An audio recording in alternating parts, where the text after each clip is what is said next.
about the Messi thing? Anything else on the Messi front, Chris, before we move on? No, I'm done. I'm done. I'm falling out. I told you, I never want to bring this guy's name up again.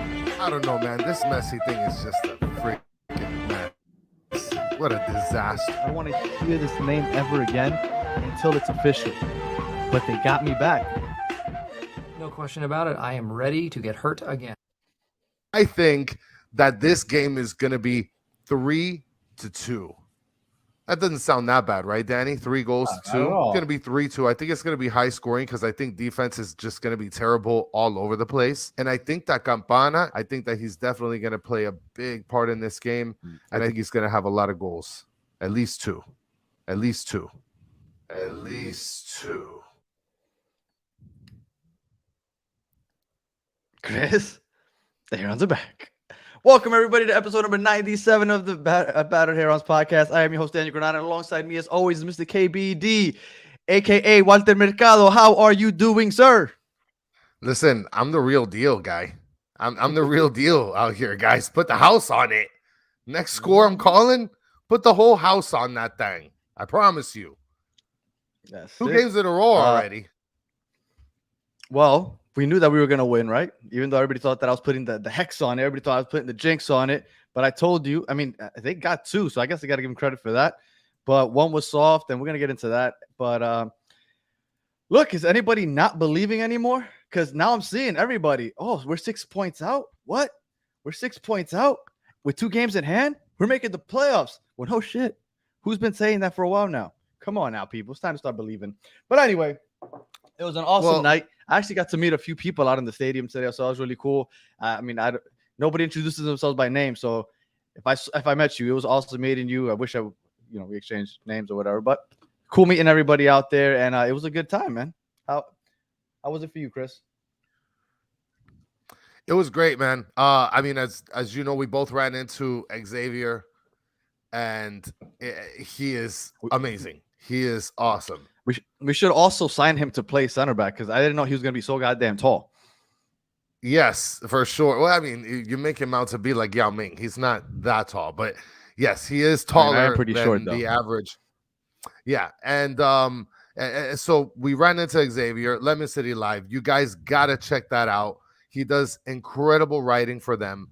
And then I was able to run into Mike V, who's always in the chat with us. And for those of you that are in the chat, thank you guys so much for hanging tight, waiting for us to get home so that way we can get to the game. Mike V was able to help me out with getting a pair of tickets so that way you can be able to kind of hang out with your family over where we sit. And I had a pretty different view than usual. Yeah, man. Shout out to Mike V. I brought the whole fam out today, and it was hard finding 4 seats together that weren't overpriced because there's still people charging like $200 for like row 30 for some reason. So, but yeah, because of him, I got to use your 2 seats. So shout out to Mike V. Appreciate that. And yeah, man, it was just a good time overall. The stadium obviously wasn't as packed as usually is, but you know what? I still think it was a pretty good showing regardless. Still a lot of messy stuff out there, but you know, that's expected and all welcome. And overall, just a good time. So I think it's time to get into the game, no? Yes, it is. And I was able to get a screenshot of the starting lineup, guys, which I don't want to say I'm Nostradamus with that either, but I kind of am, right? So let's just get right to it. Here is the starting lineup for your Inter Miami squadron. And then, of course, as you see, we have Drake Calendar, of course, playing in the back. No Dos Santos. Calendar stuck with it. We have Yedlin over on the back right, Alba on the back left, and then Aviles and Miller filling in the center backs. And then Busquets and Arroyo playing behind Facundo Farias. And then you have Robinson over on the left side, Stefanelli on the right, and Campana playing your front man. Now, was there any? I mean, I know you said you predicted it, so I guess maybe I didn't we're not predict to the you. Robinson. But were there any surprises? I guess Robinson. Were you surprised by Robinson?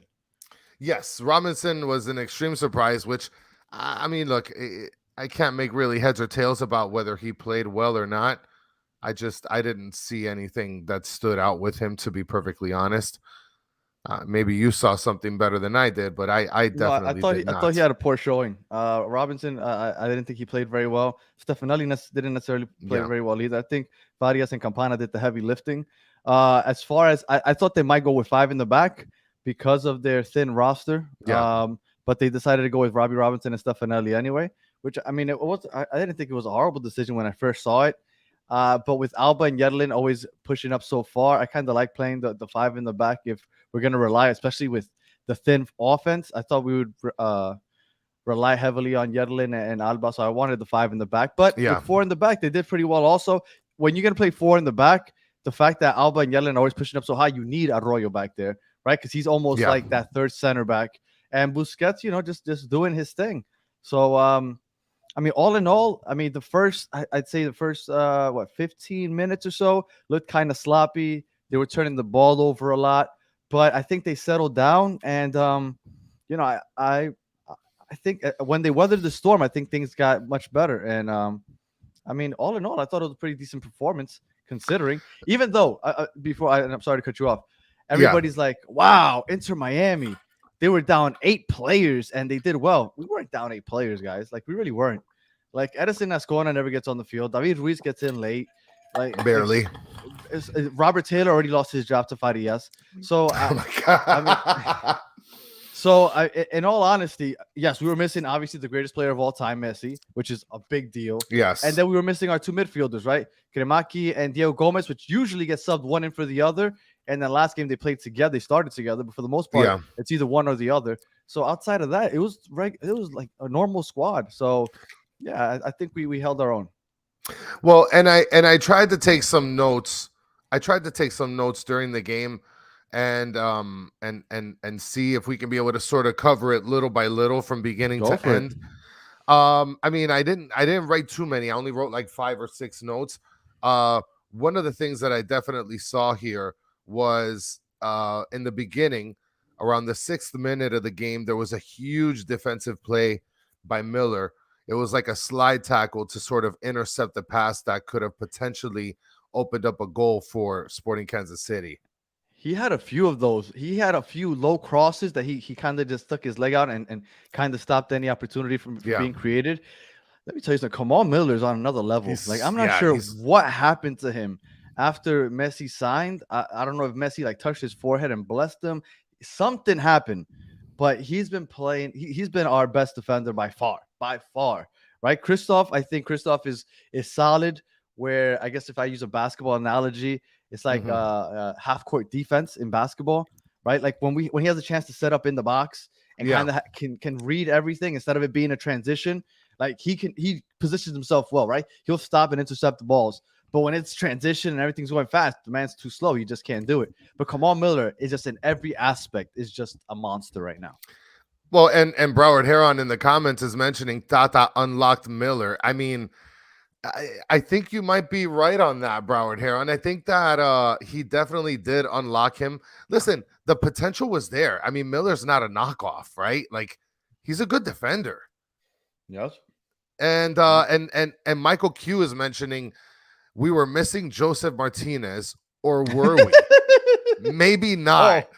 Right now, Joseph Martinez is at home crying in his pillow as we speak. I feel bad for right Joseph. Now.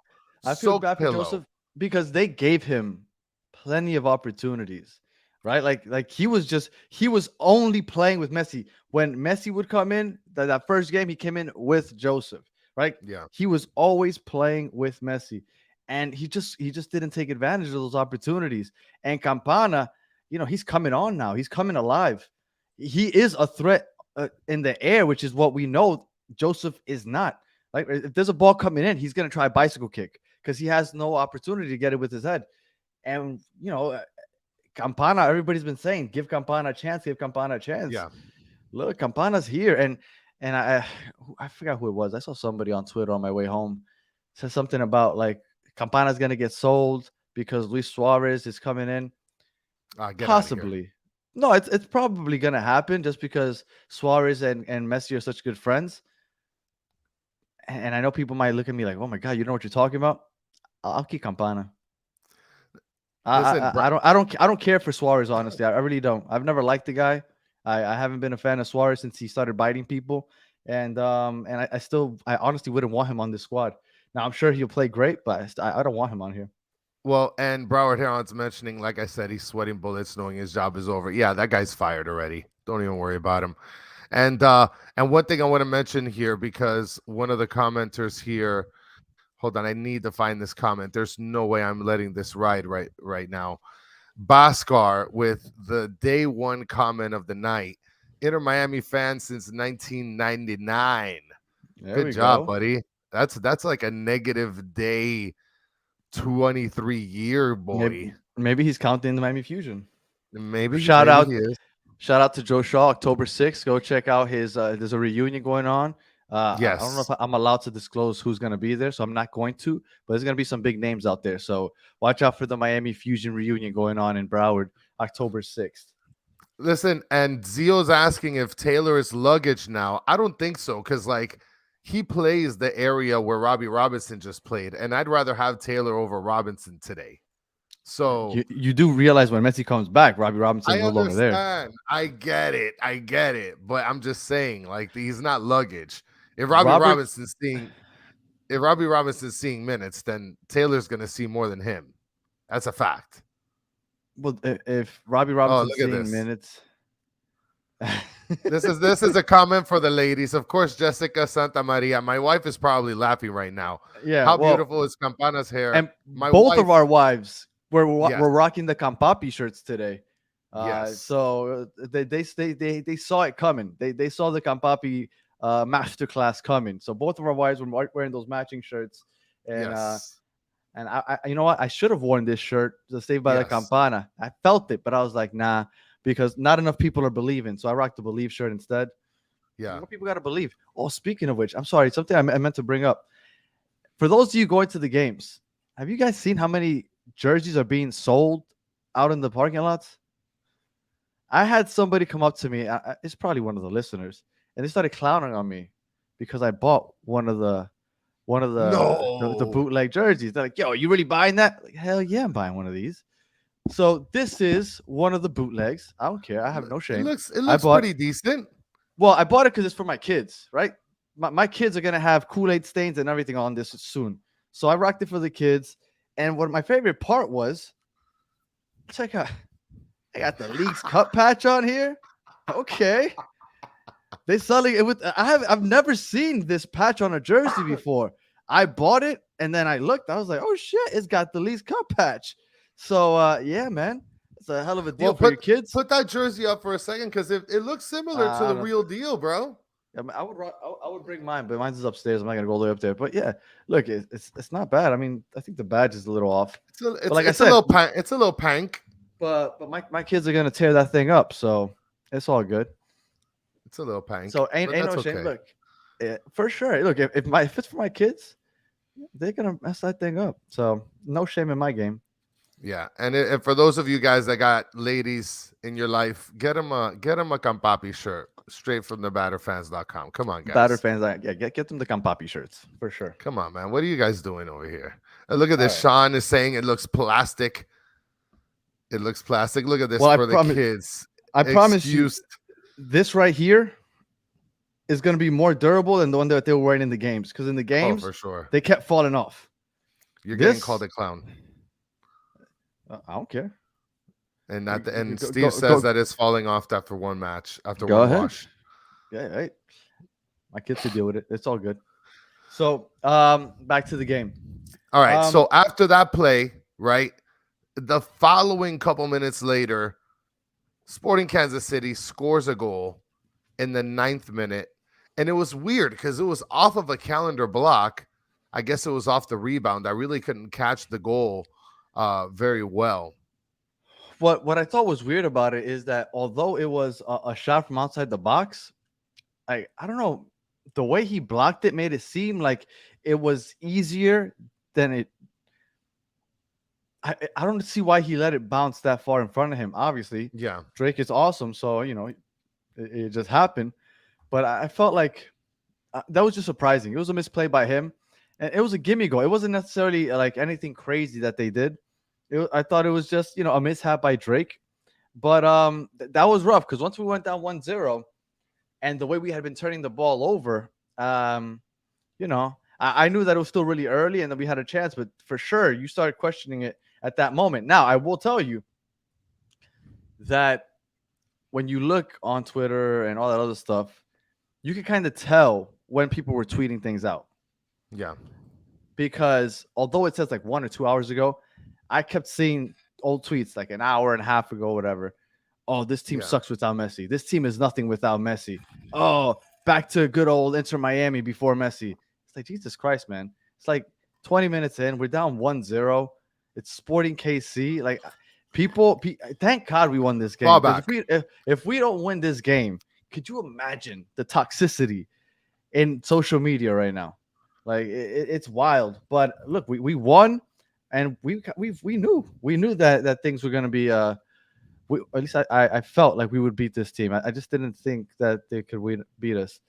And for those of you asking, Saved by the Campana and all the other shirts that we talk about or we wear are on batterfans.com. And by the way, just since we're talking about Campana and Sarah Jane brings up that she's bringing up a really, really hot take here. Ben Creme is cuter than Campapi. I'm just saying. And I don't know. There's a lot of ladies that are starting to like Ben Creme. So, you know. Yes, this is true. You got to come up with a cute nickname for him too. Well, and look, Zayar's mentioning social media still complaining about Boosie quick free kick. Like, well, do you want to get to that yet, or because I know you're running down the timeline? Well, yeah. I mean, I'm just running down the notes that I have. I mean, we'll eventually get to it. And then I mean, come on, Steve. Cremita, of course. And I kind of like that. Yeah, that's a good one. So that goal happened. Bam, first 10 minutes. And everybody thinks that the world is about to implode. And and then later on, I was actually watching, and I guess we'll get to the next goal, right? We got Campana. He was inside the box. He gets fouled by the goalie, right? It was a collision. Got ticked. Yeah, the goalie went to like punch it out with his right hand and kind of karate chopped him with his left. At least that's what I saw live, right? I haven't seen the replays, right? We kind of just drive home and get right on here. So I don't have the luxury of replay just quite yet. But that's what it looked like to me when I saw that come up. It looked like he kind of hit him with his left arm against his, and then he just collapsed and they called a penalty. Now, I don't know if anybody in the chat can enlighten us if it was something different, but that's what it looked like to me. It did look like that. It looked like he almost got punched in the gut or something like that. Was it? Like... No, I thought he got him in the neck. But again, I don't know. It was so quick, I couldn't tell. I was just happy that they got the penalty call. Well, which, by the way, we predicted it. Well, we predicted because they've given up the second most penalty kicks, and right now they're tied for first now. Most penalties conceded in the league. So they give up penalty kicks quite often. So we kind of figured that might happen. Hold on, wait. So everybody's mentioning he got kneed in the back. In the neck. I mean, who was the goalie? Bruce Lee? Was it a Mortal Kombat fighter? Liu Kang? It's that guy Melia or something, the old guy. Yeah, I mean, I don't know. Well, like I said, from my angle, I couldn't have seen if he need him in the back. I couldn't have seen it, but I did see his left arm come down across his neck area. So to me, it was a clear penalty, though.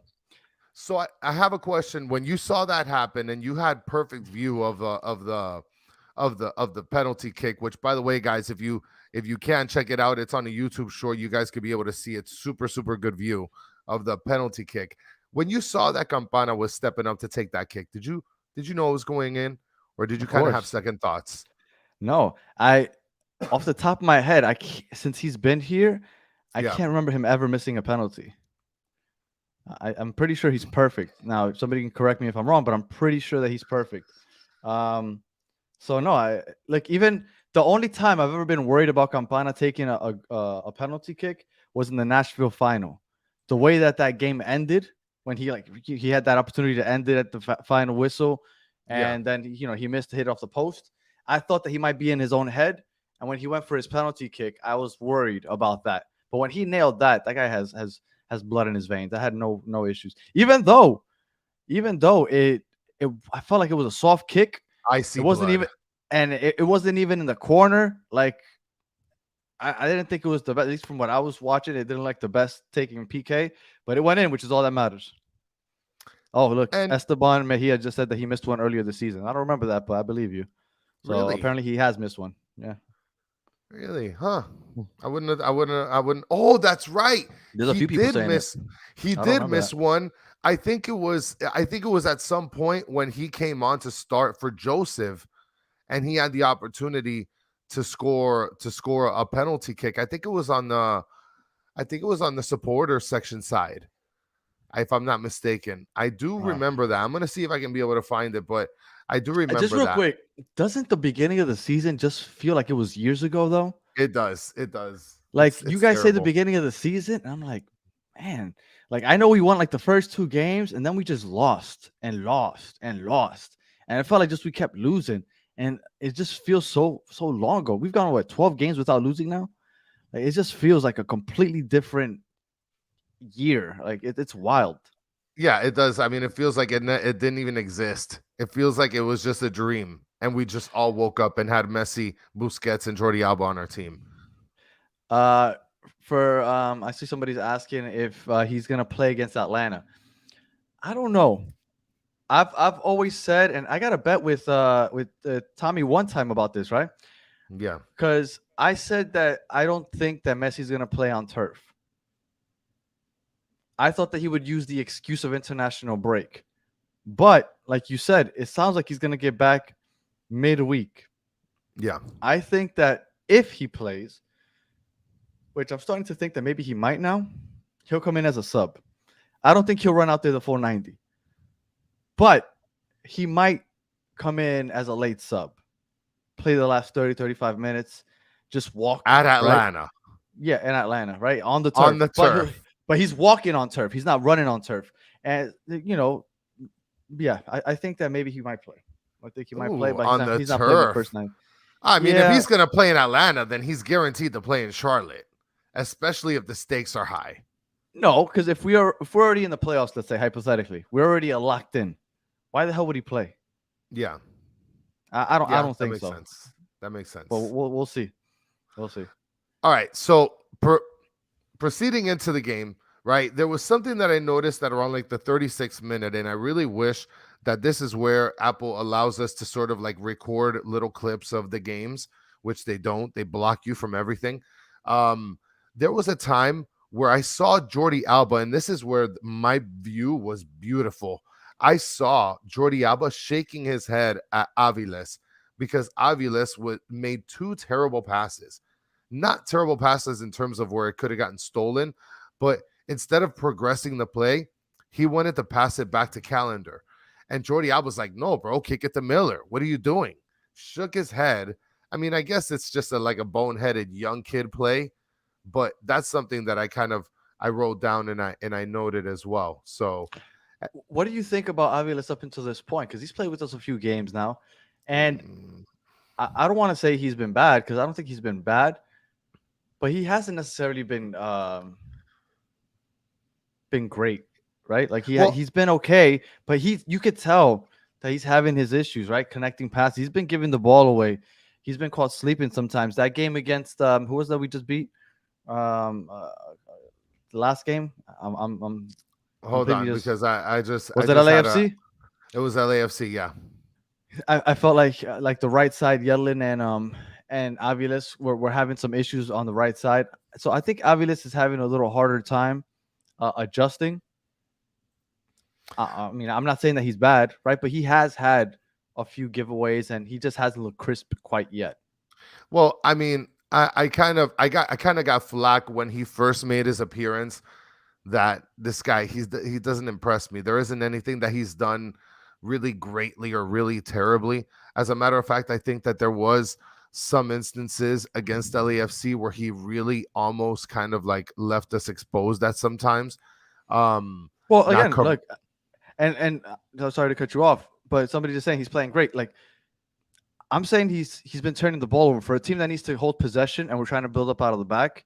Yeah, he's been turning the ball over. I'm not saying he's playing horribly, but he has had some mishaps, and yes, he just got here for sure. And like I said, he's adjusting.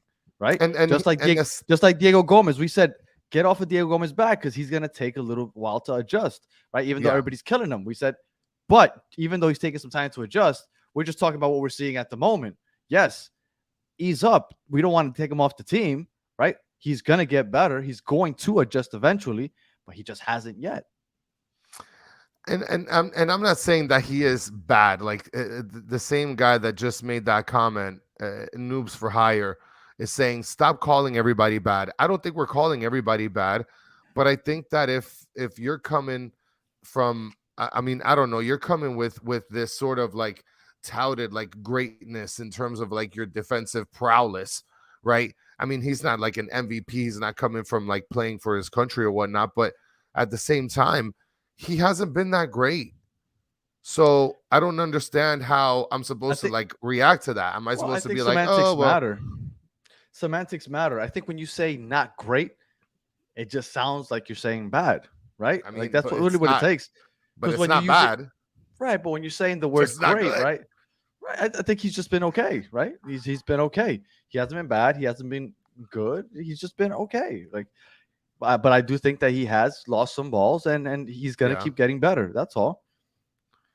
Oh man, look at this news by Factual Fruit for Tommy Two Time. Damn, Bruce Arena stepped down from New England. Oof, what a bad one. That thing is just imploding. Well, they still haven't said what it was that they found out in the investigation or what they were investigating to begin with, but they said that whatever they found out ended up being true. Like whatever he got accused of, whatever. So that's why he stepped down. So got the full-blown cancel Who mode. Knows? Yeah. So other than that, right, we're progressing through the game, and I mean, it's just there was some things that were happening in the game where I started to see that we were getting a little bit more comfortable, just a little bit more smoother in transition, a little bit better play. There was a yellow card given to Gutierrez from Sporting KC around the 33rd minute, and then later that's when we had Campana with that beautiful header assisted by DeAndre Yedlin. I mean, that was a great play. And it sort of screams like pre-Messi because we haven't seen much of the balls coming from the outside, headers for Campana, but like it was really cool to see that. And then he got his brace, right? Something that I already had known. I mean, I saw it a couple of days ago. I think the reason that we're not going to see Robert Taylor all that much anymore is because we don't need to play with wings anymore. Yeah. Right? Tata's okay with Jordi Alba and Yedlin being our wings, right? They're our wing backs. Yeah. So that's why Arroyo 1 is necessary because he needs to fill in that gap while the other center backs go wide. And I think Yedlin and Jordi Alba are just going to keep filling in the wings. And I think, look, everybody criticizes Yedlin. I don't know why. I think Yedlin has been playing pretty well. Everybody loves and this nickname Midland that started going around. So bad. It's so bad. I think Yedlin has been playing well, and I thought that today he needs to get his flowers for that play because he took that one-on-one defender on. And I thought that he wasn't going to catch up to that ball. Faked him out. He caught up to it, and he laid it off beautifully, and Campana finished the rest. I mean, that was all Yedlin for one. And two, that was if anybody's there that's not Campana, if it's last game with Farias or Messi, Joseph. Or if it's Joseph there, none of those three are finishing that play the way Campana did. So all three of them can climb on each other and not finish the play the way Campana did. Yeah, so 100% Yedlin needs to get a little more credit. And everybody, you know what I think it is? That everybody wants Inter Miami to be just full with just like former Barcelona players. Yeah. It's like if you are not like world class, world renowned, and like just playing perfectly, you're trash. I think that's what it's become because Yedlin has been playing very well. So I don't see why he's getting the hate. I think everybody here, can I think of can you think of anybody on this team right now that you would say, I guess maybe Joseph, but that you would say like, this guy got to get off the team because I just can't deal with it anymore? Because I can't think of anybody. That's a good question. Get this guy off the team because I just can't deal with him anymore. I mean, Joseph. Joseph is going to be the number one name that screams Right? out to Yeah, everyone. yeah. I think Joseph's gonna be the one, and even then, I think he links up well with Messi. It's just that as a striker, he doesn't finish, so I get why everybody's frustrated with him. But outside of Joseph, I can't think of anybody off the top of my head that I'd be like, I don't want to see this guy anymore. I know Diego Gomez might be one that people were saying, but I think he's finally coming around, and people are finally starting to be like, okay. Robbie Glasslegs, yeah, Robbie, okay.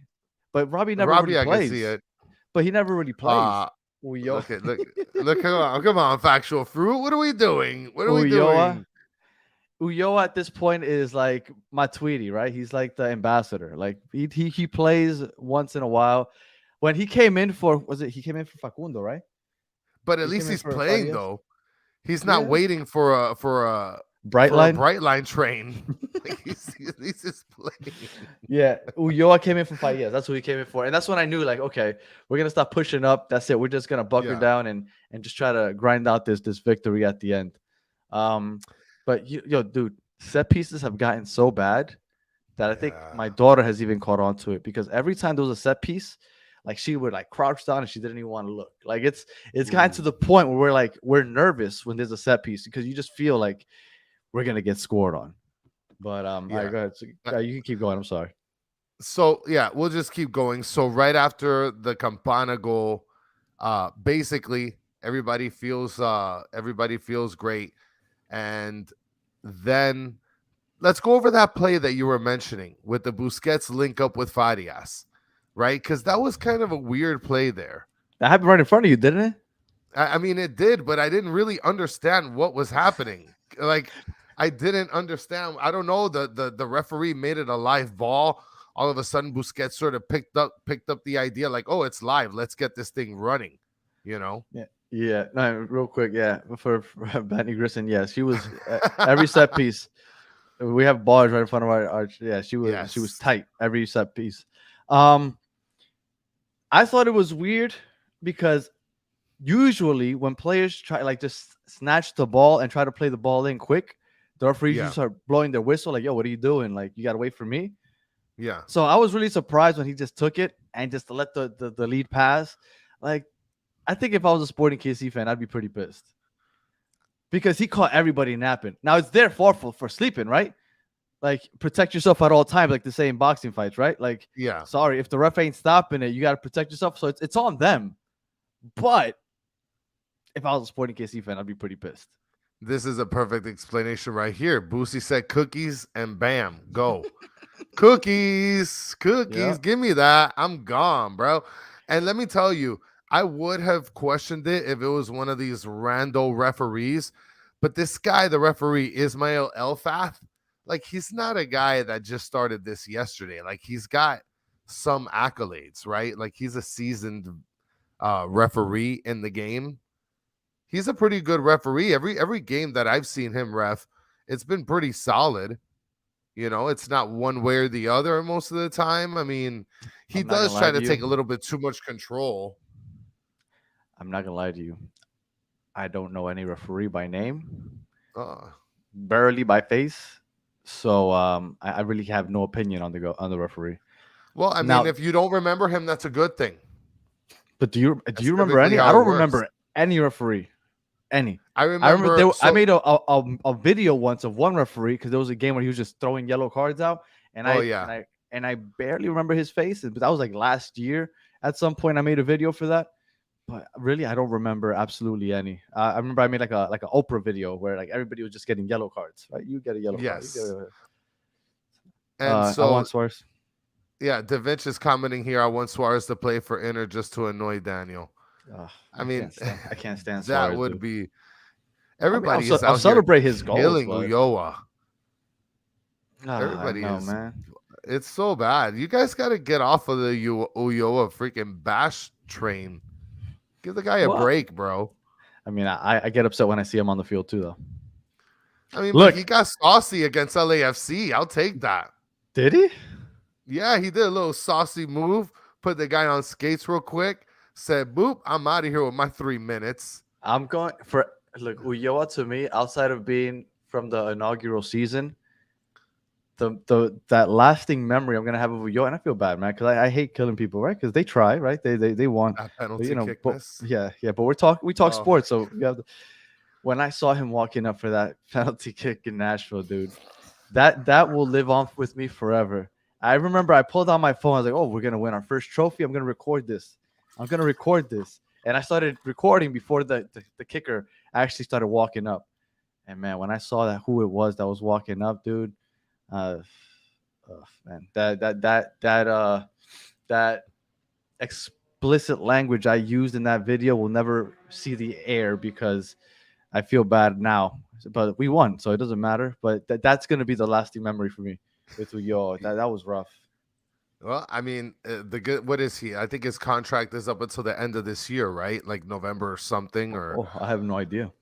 I have to look at it again. But let's go ahead and the team at some capacity, though. Well, let me tell you, if this guy Gibbs is still with the team at some capacity, Ulloa is definitely going to be with the team in a greater capacity than freaking Gibbs. I'll tell you that much for sure. Because Gibbs, get out of here! Like, come on, what are we doing? And Ulloa's going to be fine. At worst, you'll see him on Univision as some type of telenovela or something. Like, for sure, He'll be fine. I've been saying he looks like a telenovela guy. Like, he's gonna get a job somewhere, whether it's here or in Doral working for Telemundo. Like, come on. And I agree with this. Matuidi was much worse than Ulloa.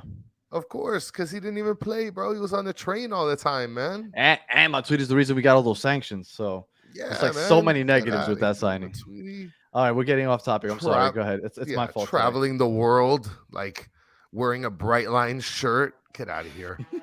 So after that happens, right? So apparently there was some sort of a discussion. They end up booking it. Boom. Boosie links up with Farias. Easy peasy, lemon squeezy. Now Aviles ends up destroying a player around the 66th minute, gets a yellow card. Did you see that? The player was sort of getting the ball, backs up, and Aviles came through, and Brian Urlacher sacked him in the back, destroyed him, and he was given a yellow card, and which I was like, oh, it's kind of ballsy. But let me tell you, the goal that the Sporting Kansas City player Pulido hit was a beauty, bro. Flowers to that guy. That was a beautiful goal, and it was kind of a mess up by both Aviles and by the new guy that ended up getting subbed in, Sunderland. Let me tell you, the moment that Stefanelli got off the field, I was not happy. I was not happy because I liked how Stefanelli was playing, man. I see that he's starting to still stick with the same form that he had before he got injured.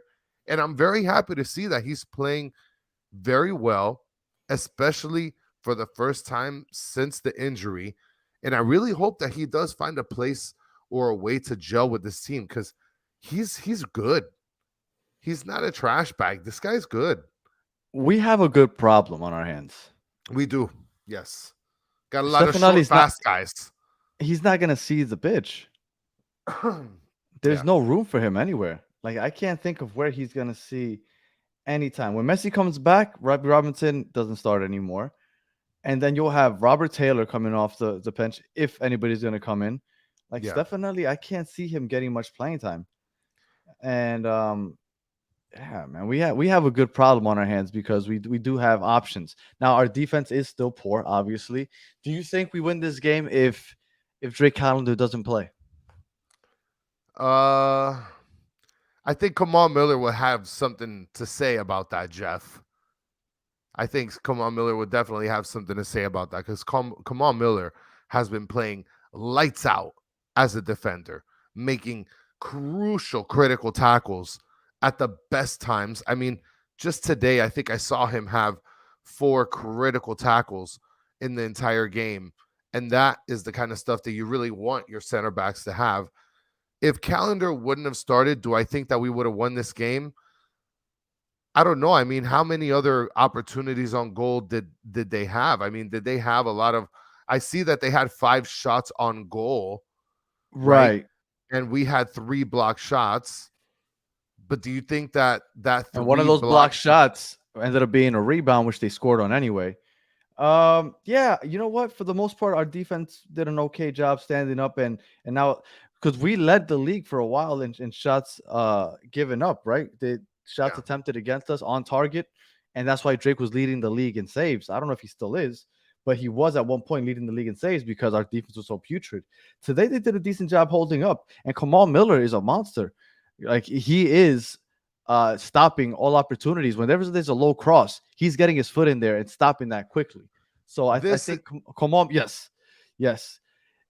But this comment right here, for those of you on audio, Benny Grisson said, if we were missing Miller, we'd be dead. That I agree with. We're lucky that Canada, because we're lucky that Canada wasn't playing on this international break and that Miller was playing with us, because without Miller, then Drake was necessary. If we would not have had Miller or Drake, then we would have been in trouble. But with Miller, awesome job. And just so you guys, and Jeep Moore with the comments saying Steph is much better than Taylor. Listen, but Taylor's for the streets, Bobby. And we like streets. We like the streets, baby. And Jason Luna is mentioning he's the guy that went up to you earlier in the game, I think. Yes. Yeah. He went up to me. He said, "Hey, Danny, where's Chris?" I was like, "I'm doing good. How are you doing?" Listen, it's cool. It's cool to run into you too, Mitch. Yeah, man. What's going on, Jason? It was awesome seeing. It's cool seeing you guys, because we know you by names on here, but we don't know you in person. I missed that goal. The KC goal, the second one. I had to go get my kids water. Yeah, when I was walking back up, I heard some people yelling and whatnot. So I missed that goal. So I'll take your word for it being beautiful, but I didn't get to see who messed up there or anything like that. When you get the chance after we finish this up, you got to watch the clip. Yeah. It basically was he this guy Pulido kind of played it off to his right foot, got into the space where typically Stefanelli would have been, but the new guy Sunderland came on, which, I mean, we're signing guys yesterday. Are you pooping? Are you pooping on the new kid already? I mean, what are we doing? But what are we doing, bro? We signed him yesterday, and in less than 24 hours, he's already on the pitch. Like, there's other people that can't play before this guy. Who would play for him? I don't know, dude. I'm not that guy that makes those decisions. Like, I sit here in that gas bag behind a microphone about football. You know, would you have had the Dos Santos come in and play in the midfield? Yeah, I think I would have. Okay, well, I mean, that's an option. Okay. Yeah, get out of here. Or bring in Ulloa so he could sauce some players up. Ulloa did come in. Yeah, but I mean, he came in later. Yeah. Or Jordy, look, Supercalifragilistic is saying, or Jordy, yeah, move him up. Noah Allen came in. We freed Noah Allen again. We could have freed Noah Allen, brought up Jordy Alba. I know everything worked out, so I can't complain. Yes. Obviously. Yes. But I was really looking forward to seeing more Noah Allen today. I really thought that he might get the start with 5 in the back. Now, obviously, going a 4-2-3-1 ended up working.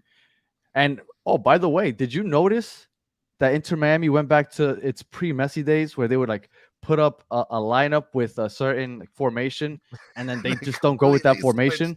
Yeah. And it's just completely lying to us. That was interesting, because it was in a 4-3-3. We had Campana up top as the lone striker. We had 2 defensive midfielders. So, yeah, I thought that was interesting. One more thing I wanted to bring up real quick. Yeah. Before, because I know I'm going to forget, so I want to bring it up.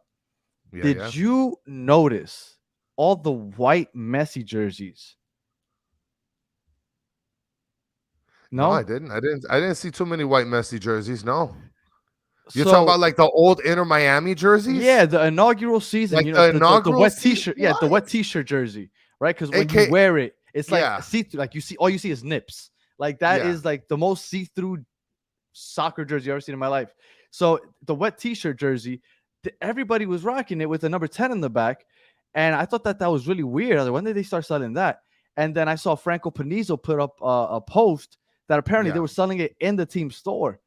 So I thought that was interesting. Are you going to get yourself a white random Messi jersey that he's never going to actually wear? Well, I mean, it depends on the price, but I think I'll get it. It's kind of like the guy that we had here earlier that says he's Inter Miami fan since '99, bro. Everybody, listen, I've been a fan since 1985, bro. There we go. I don't know. All right. So after they scored that. Oh, wait, hold on. Sanguine is mentioning they didn't sell the 2020 jerseys, so they planted the Messi name on those since the pink ones were sold out. Nice. That's actually a nice. That sounds plausible, right? They didn't sell it because of COVID, so they said, "Shit, we got a bunch of blank white jerseys. What are we gonna do with them in the warehouse? Let's just put Messi on them and sell them for 150." I'm surprised they haven't just like given them out to a bunch of like OnlyFans people, right? Because they're basically see through. Yeah. I'm sure you could get some good money off of that. So after Pulido scored that goal, was any party worried that we were going to give up the lead? Yes, because at that point we have a Sunderland who's in the game, and at that point on Sunderland, man. I mean, I just don't know what he's gonna do with what he has to do, right? So then all of a sudden we hadn't subbed anybody else in. At that point, that's when Tata's like, okay, we got to make some freaking changes. So then Noah Allen comes in for Robbie Robinson, Ulloa comes in for Farias. And then, I mean, those are the rest of the substitutions that were made, defensive substitutions purely. And at that point, we knew we were just sitting down in defense and making sure that nothing, bunkering down, making sure nothing else comes by. And then all of a sudden, set piece after set piece, corner after corner. And I'm just like, this is awful. This is awful. Yeah. My nerves are a complete wreck. Well, yeah, and real quick, SH, when are we wearing the black jerseys? Probably next year. No, next year they're gonna wear them. This year they're just rocking the pink because this is the last year with the pink, so they're gonna get as much money as they can out of it. Yes, and somebody else wrote there were so many chances after that second goal. It's true, but that's kind of what happens, right? When you start playing defensive, it almost looks like the other team's playing so much better because we're basically just giving them the ball and just making sure that they don't score, right? So it did feel that way, and I was 100%. I was worried that we were going to give up the lead at some point. Listen, and it was nerve-wracking. It was nerve-wracking, especially for guys like Michael Q, who's the day one here. He's been an Inter Miami fan since 1955. Okay. No, he checked his notes. He said 55 days. I think you're catching on here, Esteban, in the comments. Chris always blames the new guy. I know. Wait till he finds out that Lawson Sunderland doesn't have a FIFA card. Forget about it. It's over for Lawson. Wait till he finds out. Put him to bag groceries, bro. What is this guy? All right. So we held on to the lead 3-2. And like I said, people are starting to believe now, right? Because after all the results from the other games, which I can't yell out now because I honestly don't have them in front of me, but we're only 6 points out of 9th place. We have 2 games in hand, meaning if we win those 2 games in hand, what do you know? We're tied for 9th place. So, I mean, the playoffs are more than alive, right? We're right there. We have a great chance to beat the playoffs. And we've been saying it. Like I gave you I think we had a full episode back in June of the math and how we're not out of it. We're going to make the playoffs. And here we are, and we're in it. And I think that people are starting to believe because the math is simple now. You know, you win those 2 games in hand, and you're basically tied for that spot. So, I mean, did people really think that these bad teams that were like right in front of us were going to keep winning? Like they were just as bad as us. They didn't improve with players like with Messi and Jordi Alba and Busquets. So they weren't going to keep winning. They were bad teams. They were going to eventually lose. And we thought that we would keep winning. Like, I don't understand why people thought that it was so hard to believe that we would make the playoffs. Like our boy right here, what was Don Cafecito, Steve Munoz, always hating on me. That 50-cent bet is looking a lot better for me. So, well, and Ahlim is mentioning, can you guys agree that Campana is one of the worst players of Miami, but probably the best scorer? If he has the ball for 5 seconds, he better pass it or he will lose it. I mean, his control isn't the greatest, and he always goes back to his left foot. I don't want to say he's the worst player of Miami. That is extremely. I don't think he's a worst player, but he's an out-and-out striker. Like, he'll finish for you. That's why I say that Joseph has gotten so many opportunities to play with Messi, because he can link up plays with Messi. He can go ahead and make the perfect runs to be in the right spot for Messi to give him service, or anybody else to give him service. Campana is just a target man. You get him the ball with his back to the goal, and he'll figure out a way to get the ball in the back of the net through the air, one time, low. What was it? How was it that he scored against LAFC? Was it a low curler to the left post, right? Yeah, it was. Yeah. So he can finish. He's not the most creative, right? Joseph is much better tactically. Not even a little bit. He's much better tactically. But what you want with your number 9, you want somebody that can finish, and that's Campana. So, which, by the way, guys, Campana actually got man of the match today. Well, I mean, he scored twice. In case you guys were interested, because he got a brace. And Mike B is mentioning here that Campana is a classic 9. Right. So that makes a lot of sense. Yeah, Joseph is much more technical. That's why I enjoy watching Joseph play with Messi. Yeah, they link up very well together. And them and with Farias, like they go ahead and they touch the ball back and forth. Campana's not going to do that. Campana's going to finish. Campana's not giving you any dummy passes like Joseph does. Yeah, Campana sees that ball, he's finishing. And he has gorgeous hair. And he has gorgeous hair. So I think guys, that might play to his favor, because it distracts the opponents. Yeah, of course. Now, you were talking about the schedule, right? And after this game, from what I could tell, I believe we're in 14th place. Yep. With 26 points. Now, I kind of just want to foresee 28. Oh, yeah. Yes, 28 points. Yeah, sorry about that. It's matches played is 26. So I'm trying to look at the schedule.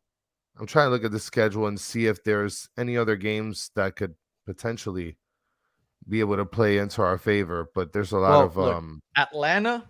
I think we'll beat Atlanta, even if it's in Atlanta. I know that they've been playing better. I think we could be in Atlanta, especially if we get Messi coming in, even if it's just for a late sub. And with the team we have, Ben Krem coming back, Diego Gomez coming back, I think we'll beat Atlanta. Yeah. I think I asked you this before, and I guess we'll go back to it now as we're starting to wrap up. This is the schedule here. Let me take down this comment real quick. There you go. Yeah, I got it. All right. So we have Atlanta next Saturday. Then we have Toronto at home, which I think should be I don't want to say easy, but it should be a win. So I think we should be Atlanta. We should be Toronto. Now, that Orlando game, I think it's tricky. It's a Sunday game. Away game. With the US Open Cup final just 2-3 days later. Now, last year, Orlando got the benefit that MLS rescheduled their game against Miami the weekend before their US Open Cup game. Yep. And I think it was more because they were playing against a USL opponent, and MLS was terrified that Orlando might lose to Sacramento. So they're like, you know what? We want to make sure that you have every possibility to win this game. So we're going to let you rest. And they rescheduled that game. But I haven't heard anything about them doing that for us. So if they don't, I don't know what kind of squad we play in Orlando, because our priority is going to be winning that Open Cup just 3 days later. So I honestly think that this whole undefeated streak, right? We haven't lost in 12 games. I think that's going to go on for Atlanta and Toronto, but I think we might lose against Orlando in Orlando. How do you don't think that maybe Tata is going to give a little bit more rest to Messi and Busquets and Alba in that span of games between Atlanta and Toronto? Maybe he feels like the team can play less with those players and still kind of fork out a win. You mean the Toronto game at home? The Toronto game, or even the game against Atlanta. Nah, well, that's why I said that I think Messi maybe comes in. If he plays, I don't think he'll play a full 90. Yeah, look, like Zayar is mentioning right here. Yeah. Well, I think that Messi might play half that Atlanta game, right? Like he'll play 30 minutes, let's say, right? I think that that's what might happen, kind of like he did against the Red Bulls. I think that that's what would happen in the Atlanta game, and I think we could win regardless. And then the Toronto game, I do think he plays a full 90. But that Orlando game, I don't know if he plays at all. And I don't know. I think that might be that first loss that we see in the Messi era. I don't know if he plays that game at all. I think that we are going to do everything possible to have everybody well rested for that Open Cup so we can kind of solidify that second trophy. Because, I mean, I know it sucks to lose to Orlando, but if you had a pick going full strength against Orlando in a random away game or a U.S. Open Cup final, I would assume you go U.S. Open Cup final, correct? Oh yeah, I mean, and Reaper feels the same way. He's saying let Inter Miami 2 play Orlando for all I care. Yeah, and you might get your wish. I mean, Sunderland is already playing for us, right? Like, oh God, shut up. Well, I think that, and let Orlando celebrate beating us in the regular season, and then we'll go ahead. We'll win on Wednesday, win the Open Cup, and we'll all of a sudden, 3.5 years into our existence, have more trophies than they do in how long they've been around? 8, 9, 10 years. So yeah, we're good. So I do think that there's a chance that might be the first loss we receive, because I do think that we might not go full squad in that game unless MLS is nice enough to kind of reschedule the game like they did for them last year. But because we're not playing against the USL team, I don't think they're going to do that for us. Remo, just in case you didn't catch it earlier, go back and check it out. But basically, referee called a live ball. Busquets picked that thing up, let that rip, and Farias just destroyed the other goalie and blasted it right past him. Let's be clear. Players take fast free kicks all the time. It happens all the time. Like, that's nothing new. The only thing here is that Busquets had the vision to kind of see, who was it, Farias? Yeah. Farias streaking and caught him with a beautiful through pass. But if it's not for that, you know what I think it is? I think it's the fact that the guy was holding the ball and he took it out of his hands and took it quickly. Yep. And that's why everybody was like, whoa, why can he do that? That's not fair. You got caught slacking. Like, again, I could understand why Sporting KC fans might be upset about it, but that happens all the time. People take those quick kicks all the time. You got to fight you got to defend yourself at all times. And by the way, guys, for all of you that have been kicking it with us for the last 56 plus minutes, thank you guys so much for hanging out with us on this late night after a win. Guys, take that thumb, put it to work, like and subscribe, all that other good stuff. 5 stars on Apple Pods and all those other, services or whatever. Yeah. So, all right. So we went over the game. Yep. We are 6 points out. We went over the schedule coming up. We got Atlanta on Saturday of next week in Atlanta. We wanted to go to that game, and we were talking about that in the beginning of the season. But after Messi, it looks like it's going to be impossible because those prices are too rich for my blood. Yeah. No, and I already spent a pretty penny on the U.S. Open Cup final. So I will be watching that from home. But, it is what it is. But the positive is that we won't have to wait an hour to record a post-game reaction video, right? No, for sure no. We'll be right on after the game. And Richard Greenberg asking if we do any basketball podcasts. I do a Brooklyn Nets podcast. We got a Miami Heat one in the works. And then maybe a next podcast. We'll see. Yeah, well, we're waiting to see where Chris lies on that. So it's possibly 3 in the next couple of months, but we'll see. Yes. All right. Get your basketball fix. Yeah. Your orange ball fix. Any final thoughts, Chris? Because I don't want to keep the people on here and waste their time if we're just talking nonsense.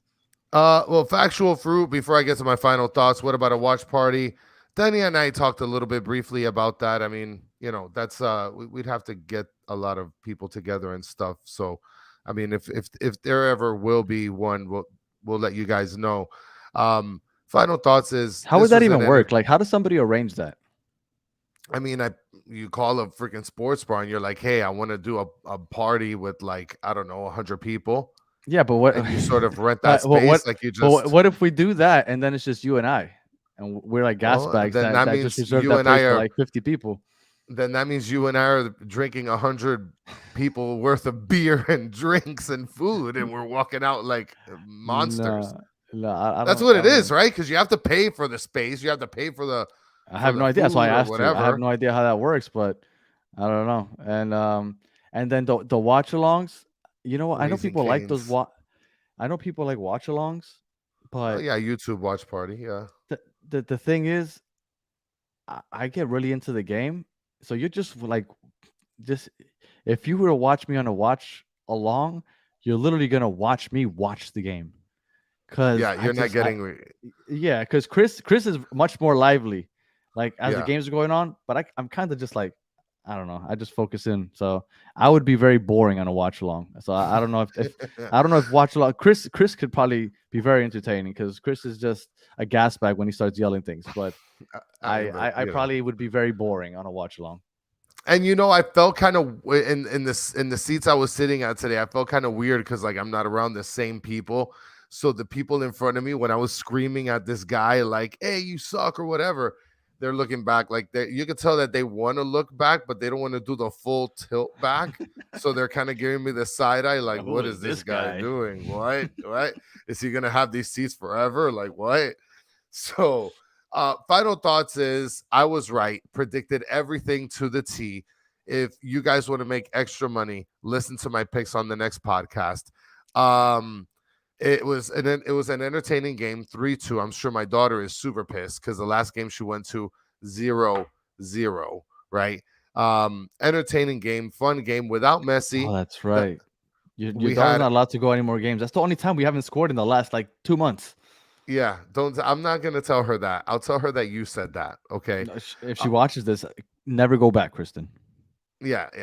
So Leo, the other Leo, scored 2 goals today. So we had a Leo score. Who do you think? And I know I said we're gonna end it, but I am out of curiosity. I know we're gonna talk about it more on Wednesday with Tommy one time, but do you think that the starting 11 is going to be 5 in the back, or we're going to stay with 4 in the back once everybody's back? I think that once everybody is back, I think we're going to stick with 5 in the back.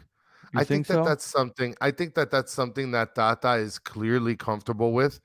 I think that, and a lot of people have told me that he likes the sort of 3 center back deal going on with the wing backs. So I think that he's preferring to do something like that. Yeah, maybe.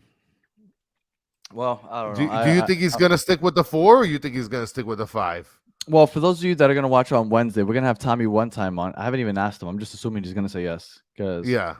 But we have Tommy one time on. He's from Atlanta United podcast.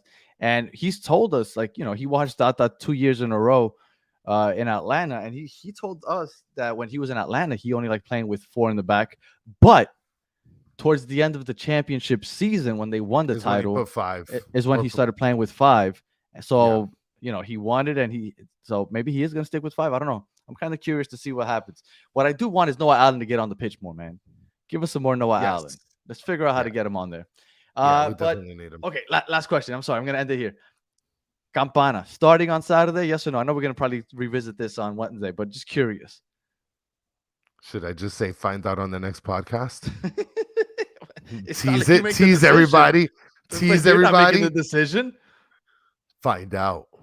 Yes, I think he's gonna start. I think he's gonna start. I think. Do you think Joseph? That's it. Joseph no longer starts. He's done. He's fired. He's bagging groceries at Winn-Dixie now, and Winn-Dixie's about to close anyway, so he's done double time. I blame my son for Joseph's mishaps. Ever since he picked up my son, messed up his back, and that's it. He's never been the same. That's it. All right. Well, if you're listening on audio, thank you for listening all the way to the end. Please give us those 5 stars. Just leave a comment, right? Anything, absolutely anything. Apparently it helps. I don't know if it's true or not, but we appreciate you listening all the way to the end. And if you're watching on YouTube, please like and subscribe. We're like inching closer to 2,000, I've heard. So we're getting closer to 2,000. So just like and subscribe if you haven't already. And if you are part of the chat, as always, thank you very much. I saw some people in the chat early before we got on saying that we should really do this like right after the game. Guys, we're not reporters. We don't get any rooms in the stadium. We're fans, and we actually go to the game. We actually live like over an hour away from the stadium, so we actually have to like drive home. So believe me, I enjoy jumping after the final whistle, like jumping on here and talking right away.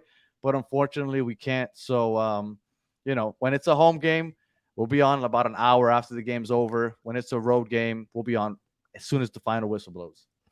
I'm trying to talk to a couple people about seeing what we could do to make it work a little quicker after the game is over. So just stay tuned for that, just in case any miracles happen. All right. Well, again, as always, if you were part of the chat, thank you for jumping in. As always, you guys are the best part of this show. Is the LeBron James of soccer? Yes. Look at this. Yes. Look, I don't know why everybody's hating on me, man. Noah Allen has been our guy since last season, and I'm gonna stick with that. You're gonna see he's gonna be the American Jordi Alba very soon. Yes, all right. Yes. Until next time, have a good one.